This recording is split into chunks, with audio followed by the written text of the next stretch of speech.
کہ میں عرض کیا کر رہا تھا کہ ہم لوگ ڈائریکٹ نحو کو یا صرف کو اور اس کی مثالوں کو قرآن سے اخذ کرنے کی کوشش کریں گے، کیونکہ جو مثالیں کتابوں میں ہم نے پڑھی تھی، ہم نے آج سے 10 سال پہلے وہ مثالیں پڑھی تھی اور 10 سال کے بعد بھی آپ لوگ وہی مثالیں پڑھ رہے ہیں.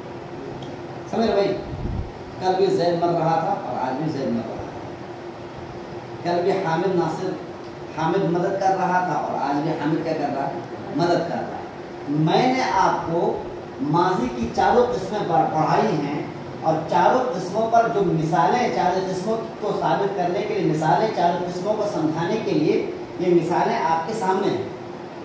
ٹھیک ہے، آپ نے سمجھ لیا. سمجھنے کے بعد آپ کو قرآن سے مثالیں اخذ کرنی ہیں.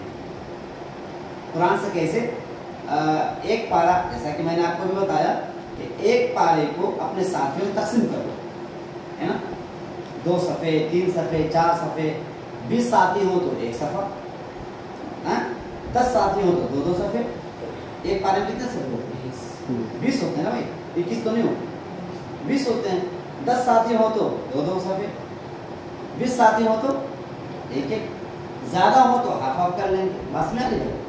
اور قرآن کی تلاوت یہ سوچ کر کریں کہ ہم کو تلاش کرنا ہے الحمدللہ رب العالمین. اب اس میں غور کرنا ہے، کہیں پر آیا کیا؟ نہیں آیا.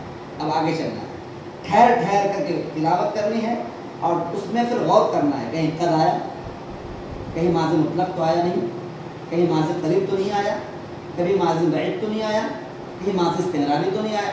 اس طرح سے ہم 2 صفحے 1 صفحے کا مطالعہ ہم کریں گے اور جو ہمیں مثال ملے گی ہم کاپی پر نوٹ کر لیں گے. اور اس کا فائدہ کیا ہوگا؟ کل کہیں پر بھی آپ درس دو گے تو آپ ڈائریکٹلی قرآن سے مثالیں پیش کرو گے اور یہ زبردست کارنامے آپ کے ہوں گے کہ تمام قرآن کو، پورے قرآن سے اس طرح سے اگر ہم غور کرتے رہیں اور کتاب الصرف کو، کتاب النحو کو یا فن صرف کو، فن نحو کو ہم نے اس انڈیا میں یا مدارس میں اگر ہم نے ہر کے مثال کو یا ہر قاعدے کو قرآن کی مثال سے اگر ہم نے فٹ کیا، قرآن کی مثال سے جوڑ دیا، ایک بڑا کام ہو جائے گا. اور انشاءاللہ یہ کام آپ لوگ کر سکتے ہیں. دارالفضل محمدی کی طرح کریں گے انشاءاللہ. السلام علیکم.